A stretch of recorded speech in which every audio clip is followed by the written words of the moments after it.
এখন কিন্তু বিশ্বের বড় বড় ডিপার্টমেন্টগুলো ওরা শাসন করে। খেয়াল করেছেন কি? আপনি যে প্রযুক্তি ব্যবহার করেন এগুলোর চাবিকাঠি ওদের হাতে। আপনি যে অর্থনৈতিক সিস্টেমটা ফলো করেন, ব্যাংকিং সিস্টেমগুলোর কথাই বলছি, এর মূল সূত্র কিন্তু ওদের হাতে, সুতা ওদের হাতে লাটাই।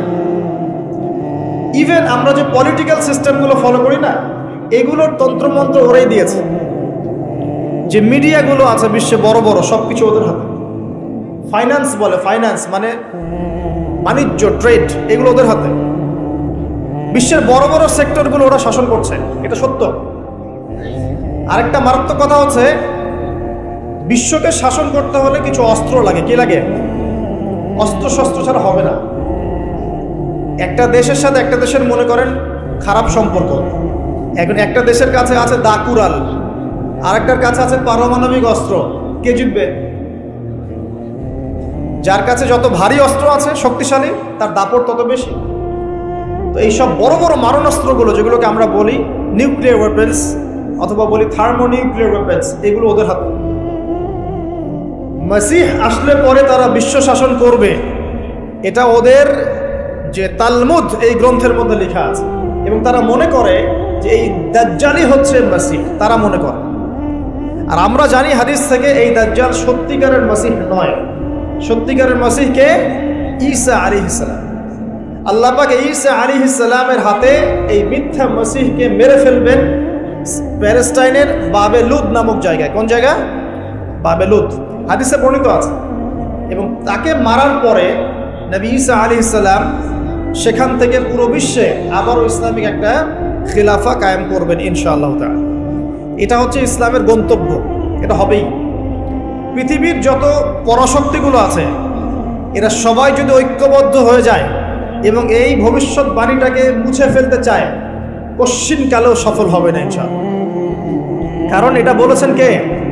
স্বয়ং আল্লাহ এবং তার রাসূল মুহাম্মদ সাল্লাল্লাহু আলাইহি ওয়াসাল্লাম। এটা আমাদের গন্তব্য, এটা সুসংবাদ দিয়ে শুরু করলাম। এখন আল্লাহ পাক আমাদেরকে বলছেন, হে মুমিনরা তোমরা আল্লাহকে ভয় করো। ইমানদার কারা বোঝাতে গিয়ে হাদিসে জিবরিল আসছে।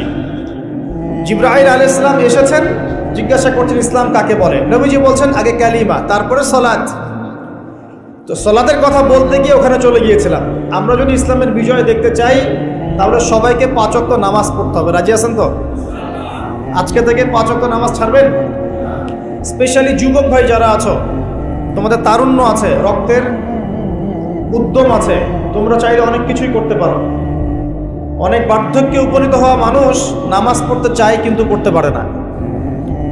তরুণদের কাছে আল্লাহ পাক সুযোগ দিয়েছেন। আর ইসলামের বিরোধী শক্তি যারা আছে তারা খুব ভালো করেই জানে কিন্তু যে ইসলামের বিজয়ে সবচেয়ে বড় ভূমিকা রাখতে পারে তরুণ সমাজ, যুবক সমাজ, যুব সমাজ, তরুণ প্রজন্ম। এ কারণেই তো দেখবেন তরুণ প্রজন্মকে তাদের উদ্দেশ্য থেকে সরিয়ে দেওয়ার জন্যে তারা আপনার সামনে অনেকগুলো টোপ দিয়ে দিয়েছে। দেখাবো টোপ কয়েকটা। 1 নম্বর টোপ দিয়েছে মেয়ে, নারী জাতি। মেয়েদেরকে বেপর্দা করে তোমার সামনে উপস্থাপন করে দিয়েছে, ফ্রি মিক্সিং। এখন তুমি আর ঈমান ধরে রাখতে পারছো না। এটা পরিকল্পিত ছিল। কারণ আল্লাহ পাক বলছেন যুয়্যিনা লিন-নাস হুব্বুশ শাহাওয়াতি মিনান নিসা। মানুষের জন্য সবচেয়ে যে আকর্ষণীয় বিষয়গুলো তার মধ্যে 1 নম্বর হচ্ছে মহিলা, মানে মেয়ে, নারী জাতি। এটা আমাদের কাছে সবচেয়ে আকর্ষণীয়। আল্লাহ পাকের সবচেয়ে সুন্দর সৃষ্টিকে মানুষ না, মানুষের মধ্যে আল্লাহ পাকের সবচেয়ে শ্রেষ্ঠ সৃষ্টিকে নারী জাতি। আল্লাহ পাক তাদেরকে সুন্দর করে সৃষ্টি করেছেন, তাই নয় কি? এ কারণে পুরুষদের সবচেয়ে আকর্ষণের জায়গা কোনটা? নারী জাতি। এ কারণে মেয়েদেরকে বেপর্দা করে তোমার সামনে ছেড়ে দেওয়া হয়েছে। জেনা বেড়েছে, ব্যভিচার বেড়েছে, ফ্রি মিক্সিং বেড়েছে, ধর্ষণ বেড়েছে, এই যে হারাম প্রেমের সম্পর্কগুলো বেড়েছে। যুবকেরা তাদের জীবনের উদ্দেশ্য ভুলে গেছে। আমার কথা কি বুঝতে পারছেন? আচ্ছা, এটা 1 নম্বর। 2, মাদক। যুবকদের সামনে মাদকের সহজলভ্যতা। চাইলেই হাত বাড়ালেই মাদক, হাত বাড়ালেই ইয়াবা, হাত বাড়ালেই ফেন্সিডিল, হাত বাড়ালেই হেরোইন, তাই না? কথা ঠিক না বেঠিক? যদি কেউ চায় যে আমি আজকে রাত্রে মাদক খাবো, সে পারবে, হাত বাড়ালেই পারবে। এখনকার সমাজ এমন, যদি কেউ চায় যে আজকের রাত্রে আমি পতিতালয়ে গিয়ে রাত কাটাবো, সে পারবে। 500 টাকা 1000 টাকার বিনিময়ে মানুষ এখন জেনা করতে পারে না? 5 টাকা 10 টাকা 50-100 টাকা দিয়ে মানুষ এখন ইয়াবা কিনে খেতে পারে। আর যারা সীমান্তবর্তী অঞ্চলে আছেন তারা আরো ভালো জানেন আমার কথা কতটুকু সত্য কতটুকু মিথ্যা। যুবকদের সামনে মাদক এমনি এমনি দেওয়া হয় নাই। উদ্দেশ্য কি? তোমার দ্বারা ইসলামের বিজয় সম্ভব ছিল। মাদক সেবন করাই তোমাকে সরায় দিয়েছে ওই রাস্তা থেকে। কথা বুঝতে পারছো? খুব সতর্ক। 3 নাম্বার, জুয়া। তোমার সামনে জুয়া দিয়ে দিয়েছে। জুয়া, ফুটবল বিশ্বকাপ হইলে জুয়া, IPL হইলে জুয়া, BPL হইলে জুয়া, ফুটবল ফিফা হইলে জুয়া। জুয়া খেলে না মানুষ। আর যে যুব সমাজ তাদের জীবনের উদ্দেশ্য জানে না, তাদের পক্ষেই সম্ভব এইসব মেসি, আর্জেন্টিনা, ব্রাজিল এইসব নিয়ে ব্যস্ত থাকে। যারা নিজেদের জীবনের উদ্দেশ্য জানে তাদের জন্য কোশ্চিনকালেও এখানে সময় নষ্ট করা সম্ভব। দুনিয়ার জীবনটা কি খেলতামাশা? দুনিয়ার জীবনটা কি খেলতামাশার জন্যে? আল্লাহ পাক যে হায়াতটা দিয়েছেন, ধরেন 50, 60 বা 100 বছর, এই হায়াতটা কে দিয়েছেন? এই সময়টার মালিক কে? তাহলে আল্লাহ যদি সময়ের মালিক হয়, আমি কেন সময় 1 ঘন্টা অপচয় করবো ওখানে বসে বসে? এই সময়টাকে আমার নাকি? সময়টা আমার বাপের নাকি? সময়টা কার? আল্লাহর দেওয়ার সময় আমি টিভি সেটের সামনে বসে বসে 1.5 ঘন্টা নষ্ট করে ফেললাম। খেললো 2টা দল আর তালিবা আজকে আমি মাশাআল্লাহ। কালকে দেখলাম কক্সবাজার থেকে আসার সময় রাস্তা ব্লক, পুরা একটা দল জিতেছে, পুরো রাস্তা ব্লক, হাঁটা যাচ্ছে না, মিছিল, পাগলের মতো মানুষ মোটরসাইকেলে ছুটছে, গাড়ি নিয়ে ছুটছে, সিগারেট খাচ্ছে, আরো যে কি খাচ্ছে, মেয়ে নিয়ে ঘুরছে, আর একটা পতাকা নিয়ে ঘুরছে। যে দেশের পতাকা নিয়ে ঘুরছে ওই দেশ জানেও না মনে হয় যে এই দেশে এই আমার সাপোর্টার আছে। হ্যাঁ, আর খেয়াল করে দেখবেন এই আয়োজনগুলো এখন করানো হচ্ছে মুসলিম দেশগুলোকে দিয়ে। মানে মুসলমানদের অবস্থা দেখলে এখন মনে হচ্ছে সুবহানাল্লাহ, যে হারাম একটা কাজকে জায়েজ করার যে কত তরিকা বের হয়েছে এখন। একটা মুসলিম কান্ট্রি জিতেছে, মানে ভাবখানা এমন যে এই জেতার ফলে আমরা ইসলামী খেলাফত কায়েম করে ফেলেছি। ভাবখানা এমন যে কুফফারদের সাথে মনে হয় যুদ্ধ জিহাদ করে বিশ্বের বুকে ইসলাম কায়েম করে ফেলেছে। ভাবখানা এমন। এই স্টেডিয়ামগুলো করতে কত কোটি বিলিয়ন ডলার খরচ করতে হয়েছে, কত শ্রমিক যে এই স্টেডিয়ামগুলো বানাতে মারা গেছে তোমরা জানোই। কি হচ্ছে এখানে? পশ্চিমারা আসছে, এনজয় করছে, খেলাধুলা হচ্ছে। বিষয়টা কি জানেন? আমাদেরকে এই খেলাধুলার অহেতুক কাজে ব্যস্ত করে দিয়ে ওরা ওদের এজেন্ডা বাস্তবায়ন করছে। দেখবেন যখন যখন রমজান মাস আসে তখন দেখবেন মুসলিম কান্ট্রির উপর নির্যাতন বাড়ে। যখন যখন বড় বড় ইভেন্ট হয়, ওয়ার্ল্ড কাপ, এইটা সেটা, দেখবেন ভিতরে ভিতরে মুসলিম কান্ট্রির উপর নির্যাতন বাড়তে থাকে। মানুষ একদিকে তাকায় থাকে আর একদিকে উদ্দেশ্য সাধন করতে থাকে। বুঝাচ্ছি বিষয়টা। আপনার 5টা বাচ্চা আছে মনে করেন, খুব জ্বালায়, কান্নাকাটি করে, হইচই করে, আর আপনি মোবাইল ফোনটা বের করে দিয়ে বলেছেন, বাবা বস, তোরা 5 জন মিলে একটা কার্টুন দেখ, আমি একটু কাজটা করি। দিয়ে দিলেন, ও কার্টুন দেখছে চুপচাপ, কেউ কোনো ডিস্টার্ব নয়। আর বুঝতে পারছেন?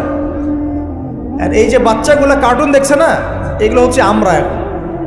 আর ওই যে কাজ করছে বাপ, এটা হচ্ছে ওরা, পশ্চিমারা। আমার কথা কি বুঝতে পারেন? আচ্ছা, সহজ করার চেষ্টা করছি।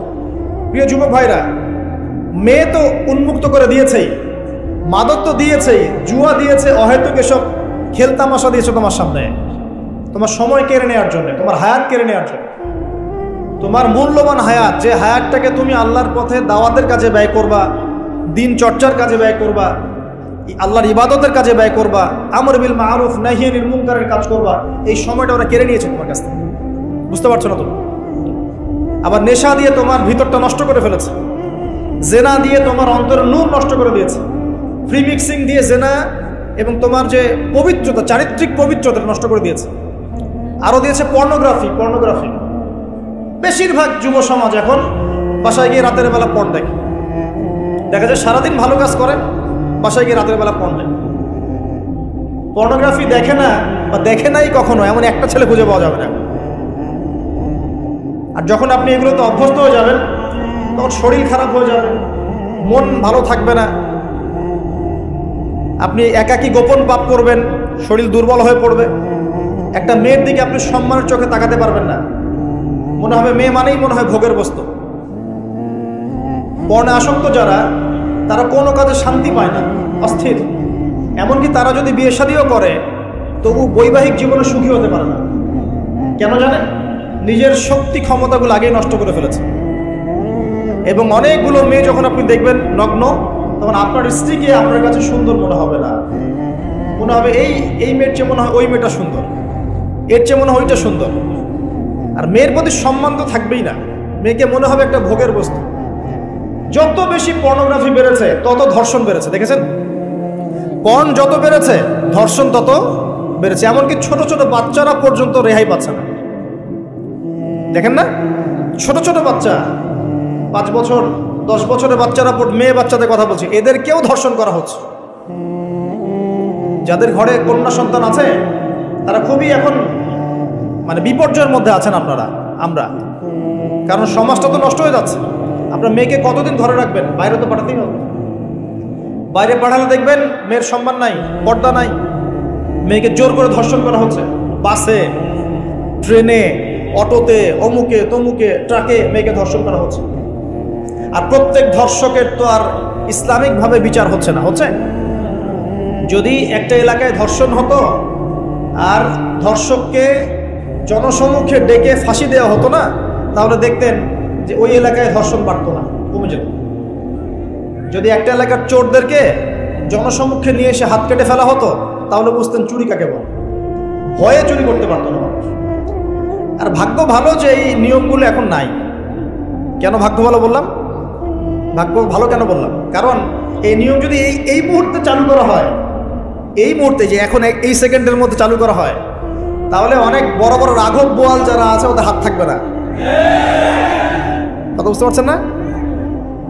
কেউ চুরি করে সিসকা চোর বলি আমরা, না কি বলেন আপনারা? ছিচকা চোর বলেন। কেউ আছে চুরি করে পুকুর চুরি করে। সিসকা চোরকে ধরতে পারলে রাস্তাঘাটে কি মাইটটা দেওয়া হয়, তাই না? মনে হয় যে নিজের শক্তি খাটানোর একটাই জায়গা চোর পিটানো। মসজিদে যদি একটা চোর ধরা পড়ে, কি মাইটটা মারে, খুঁটির সাথে বেঁধে একদম জুতা স্যান্ডেল দিয়ে। আর সামনে যে পুকুর চুরি করে বসে আছে, কিছুই করতে পারতেছে। কি কথা মিথ্যা কথা বলছে?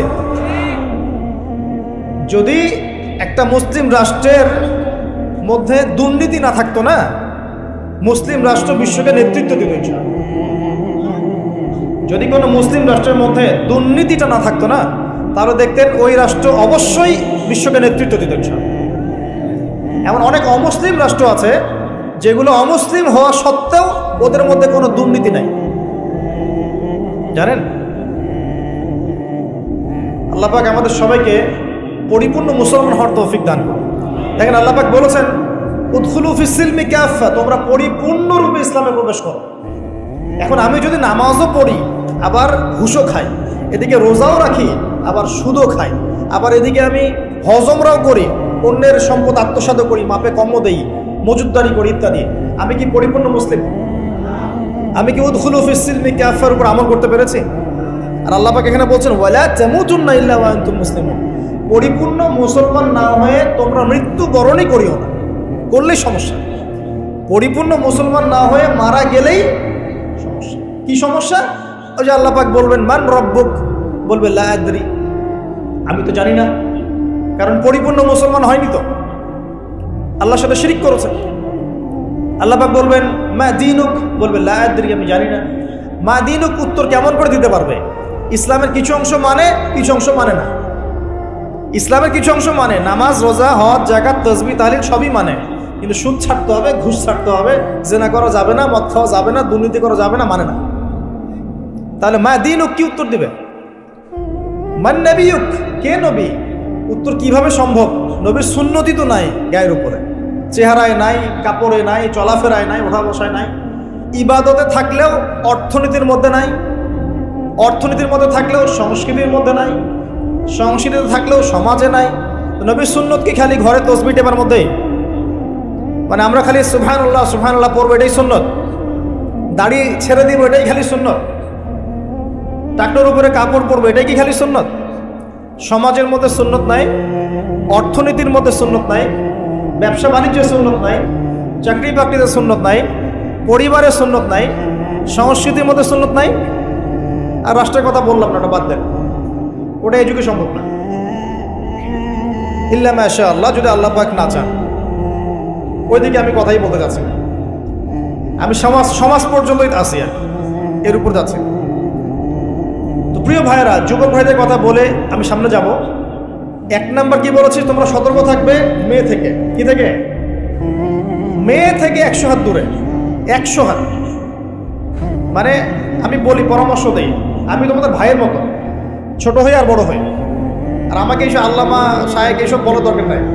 আমি একদম তালেবে ইলম, এখানে বড় বড় অনেক আলেম ওলামায়ে কেরাম আছেন, আমি খুব বিব্রত বোধ করছি কথা বলে। আমি জানি যে হকপন্থী ওলামায়ে কেরাম যারা, তারা আমাদের মতো অনলাইনেও আসেন না, এই ফেসবুক ইউটিউবে ভিডিও পাবেন না, এমনও আলেম বাংলাদেশে আছেন জানেন, যারা বহু আলেম তৈরি করছেন, মাদ্রাসা খেদমত করছেন।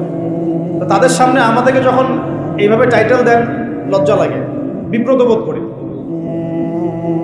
শেখার কোনো শেষ নাই। আমি একসময় মনে করতাম যে আমি যখন ইন্টারমিডিয়েটের পর থেকে চর্চা করা শুরু করছি, অনার্স মাস্টার্স পর্যন্ত, মনে করছি যে হ্যাঁ, মনে হয় ইসলাম সম্পর্কে ভালোই জানছি। তারপর যখন কওমি আলেমদের কাছে পড়তে শুরু করলাম, বলি এগুলো ভিতরের কথা, খোলামেলা বলি, গল্প করছি আপনাদের সাথে, রাগ করছেন নাকি? তখন বুঝলাম যে বিগত 5-7 বছরে তো আমি কিছু পড়াশোনা করছি বলে মনে হচ্ছে। যেমন একটা হাদিস শো করে বললাম যে ওস্তাদ, এই যে আল্লাহ রাসূল সাল্লাল্লাহু আলাইহি ওয়াসাল্লাম বলেছেন যে একজন মুমিন ব্যক্তি আর একজন মুমিন ব্যক্তির আয়না স্বরূপ। কি স্বরূপ? আয়না স্বরূপ। তো আমি যদি অনলাইনে কোনো ভাইয়ের ভুল ধরিয়ে দেই সমালোচনার মাধ্যমে, তাহলে কি আমি হাদিসের উপর আমল করলাম না? তখন ওস্তাদ মিটিমিটি হাসছেন, বলছেন যে তোমার তো টুকটাক অ্যারাবিক গ্রামারের বেস ভালোই, তোমার কি মনে হয়? আমি বললাম যে আমার কাছে তো এটাই মনে হচ্ছে যে আমি যদি সমালোচনা করি, আমি তো এই আমর বিল মারুফ নাহি আনিল মুনকারের কাজই করলাম। তিনি বলছেন আসলে এই হাদিসের ব্যাখ্যা এমন নয়। কেমন ব্যাখ্যা? তুমি কি খেয়াল করো নাই? আমাকে বলছে তুমি কি খেয়াল করো নাই, তুমি যখন আয়নার সামনে গিয়ে দাঁড়াও, তখন আয়না কিন্তু তোমার সাথে কথা বলে না, আয়না নীরব থাকে, স্থির থাকে, কিন্তু তোমার দোষ ত্রুটি কোথায় আয়না কিন্তু দেখিয়ে দেয়। মনে করেন, বুঝাচ্ছি, মনে করেন আপনার গাল কেটে গেছে, আপনি আয়নার সামনে দাঁড়িয়েছেন, আয়না কিন্তু আপনাকে বলে দিবে না এই যে তোমার গাল কাটা, এই ছেলে তোমার গাল কাটা, হ্যাঁ এই মেয়ে, এই ছেলে তোমার এই সমস্যা ওই সমস্যা, বলবে? চুপচাপ থাকবে, আয়না দেখিয়ে দিবে আপনার ভুলটা কোথায়। তিনি আমাকে হাদিসের ব্যাখ্যা শেখাচ্ছেন, বলছেন যে একজন মুমিন ভাই যদি কোনো ভুলের উপর থাকে, তুমি সঠিকটা আমল করে ওর সামনে দাঁড়িয়ে দেখিয়ে দিবে যেটা সঠিক। বুঝলাম, যতদিন যাচ্ছে আমি বুঝতে পারছি যে আসলে এই জ্ঞানের সমুদ্র যে কত গভীর, 100 বছর হায়াত দিলেও মনে হয় শেষ করতে পারবো না। প্রিয় যুবক ভাইরা, নসিহত করছি, সেটা হচ্ছে যে দিনের জ্ঞান অর্জন করতে হবে। জ্ঞান অর্জনের কোনো বিকল্প নাই। আর জ্ঞান অর্জনের জন্য শুধুমাত্র ফেসবুক ইউটিউব যথেষ্ট নয়, এগুলো কনস্ট্রাকটিভ কোনো মাধ্যম নয়, বরং ফিতনা ছড়াবে। এগুলো কিন্তু বেশিরভাগ ক্ষেত্রে ফিতনাই ছড়াচ্ছে। আপনার কাছে মনে হচ্ছে হয়তো যে অনেক কিছু লাইভ হচ্ছে, আমরা পাচ্ছি, হ্যাঁ অনলাইনের মাধ্যমে জানছি, হ্যাঁ ঠিক আছে, স্বীকার করি ভালো আছে, কিন্তু এর মন্দটা অনেক বেশি। এর মধ্য দিয়ে আলেমে বিভক্তি হয়ে গেছে, এর মধ্য দিয়ে একে অপরের সাথে আমাদের সম্পর্ক নষ্ট হয়ে যাচ্ছে, গীবত, তহমত, সমালোচনা, কাদা ছড়াছড়ি সংস্কৃতি বাড়ছে, ঐক্য বিনষ্ট হচ্ছে, অনেক সমস্যা হচ্ছে। আর এগুলো কনস্ট্রাকটিভ সিলেবাস নয়। সিলেবাস আপনাকে ওলামায়ে কেরামের কাছে এসে জানতে হবে।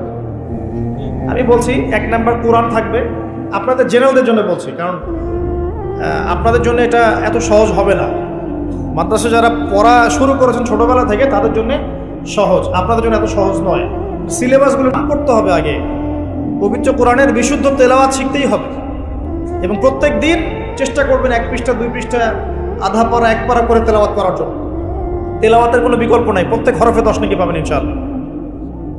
এরপরে এর ভাষা আছে, কোরআনিক গ্রামার আছে, নাহু সরফের অনেক বই আছে, এগুলো পড়তে হবে। আর এই বইগুলো আপনি একা পড়তে পারবেন না।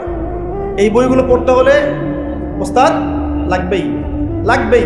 এক একটা বই 2 বছর করে পড়তে হইতে পারে, পড়তে হবে। যদি আপনি কোরআন জানতে চান, বুঝতে চান, পড়তে হবেই। আর যদি মনে করেন না আমার এত জানা বোঝার দরকার নাই, সেটা আলাদা বিষয়। তখন আপনি ওলামায়ে কেরামের কাছে গিয়ে জিজ্ঞাসা করে মাসআলা নিয়ে নেবেন। এখানে একটা কথা বলে দিই, এখন আবার একটা নতুন আমি ফিতনাই বলবো বের হয়েছে যে আলেম ওলামার প্রয়োজন নাই, কোরআন হাদিস বাসায় পড়বা, নিজে একা একাই মুস্তাহিদ হয়ে যাবা। অনেক দিনই ভাইকে দেখছি আমি, যুবক ইয়াং, তার আগে বিপদগামী ছিলেন, হেদায়েত হয়ে ইসলামের দিকে এসেছেন, এখন প্রথমেই সহিহ বুখারী টান দিয়ে পড়াশোনা করেন।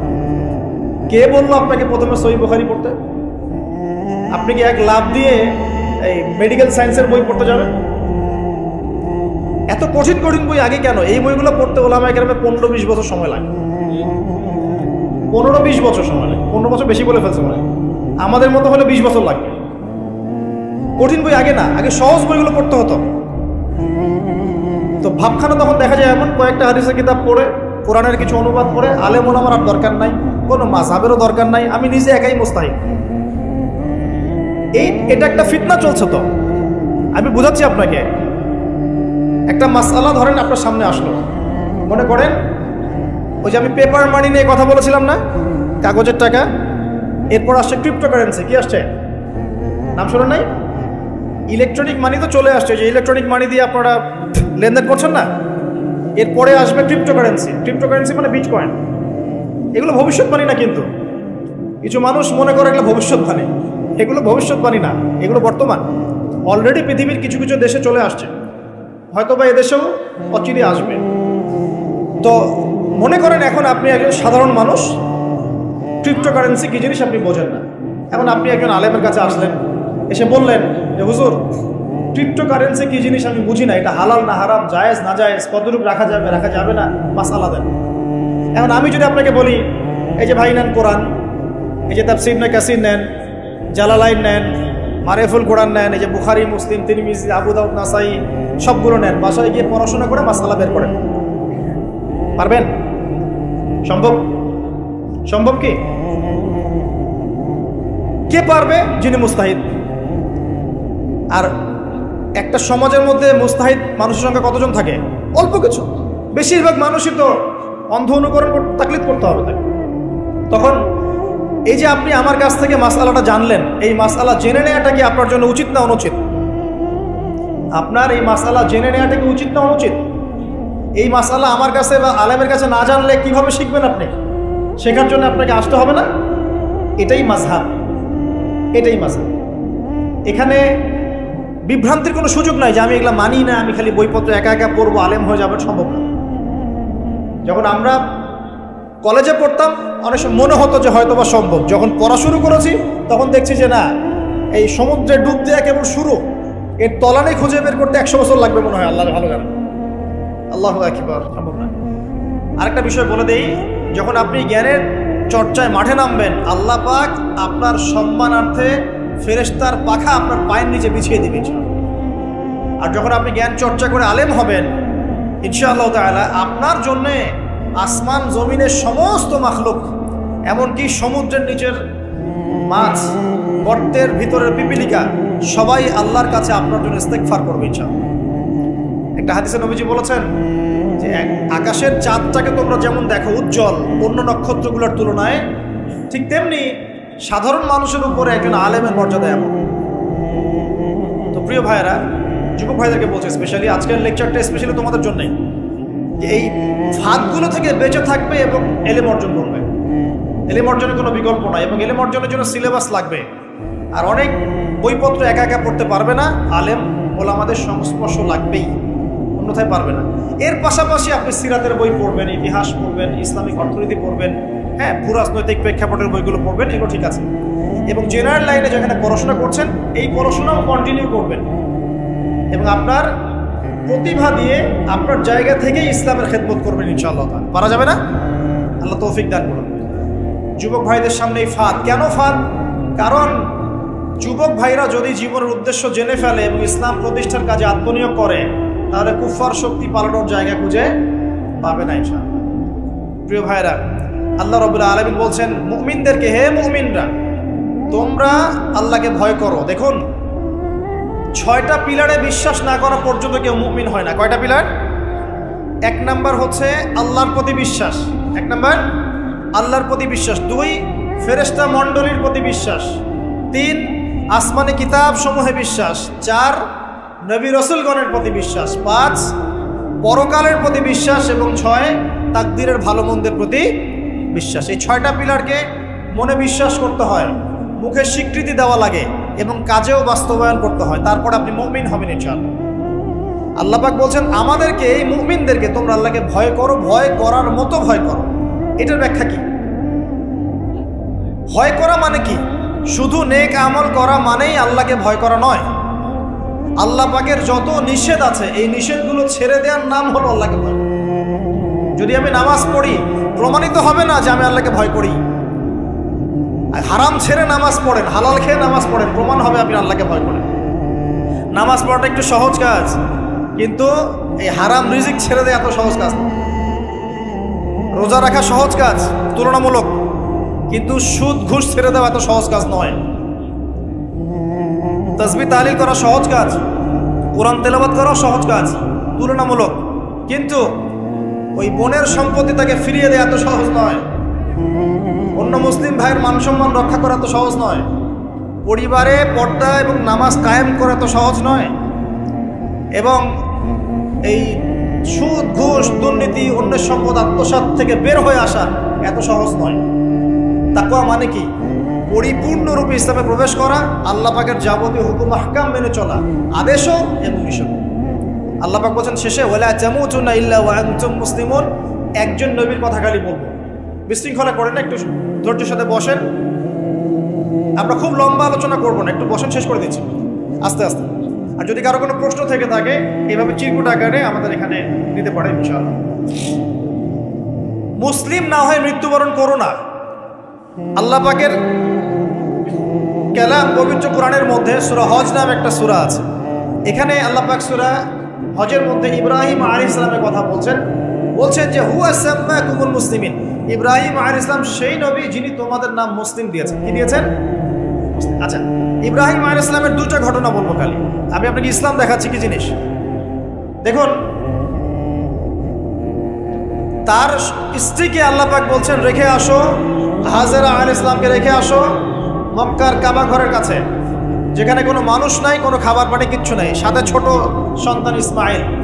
দেখেন, রেখে আসার সময় কিন্তু ইব্রাহিম আলাইহিস সালাম আল্লাহকে বলেন নাই যে আল্লাহ আমি আমার স্ত্রী সন্তানকে ওখানে কেন রেখে আসবো, এর পিছনে যুক্তি কি, এর পিছনে বিজ্ঞান কি, এর পিছনে দর্শন কি জিজ্ঞেস করেছিলেন?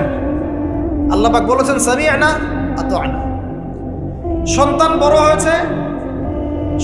বড় হয়েছে, আল্লাহ পাক বলছেন তাকে জবাই করতে হবে। তিনি সন্তানকে গিয়ে বলছেন ইয়া বুনাইয়া ইন্নী আরা ফিল মানামি আন্নী আসবাহুক, আমি স্বপ্নে দেখছি তোমাকে জবাই করছি, ফানজুর মাযা তারা, তোমার কি রায় আমাকে বলো।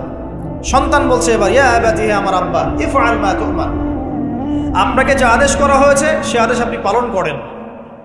সাতাজিদুনি ইনশাআল্লাহু মিনাস সাবিরিন, ইনশাআল্লাহ আপনি আমাকে ধৈর্যশীল পাবেন। কে বলছে এটা? ইসমাইল। ইসমাইলের মধ্যে কি এখনকার তরুণদের জন্য আদর্শ নাই?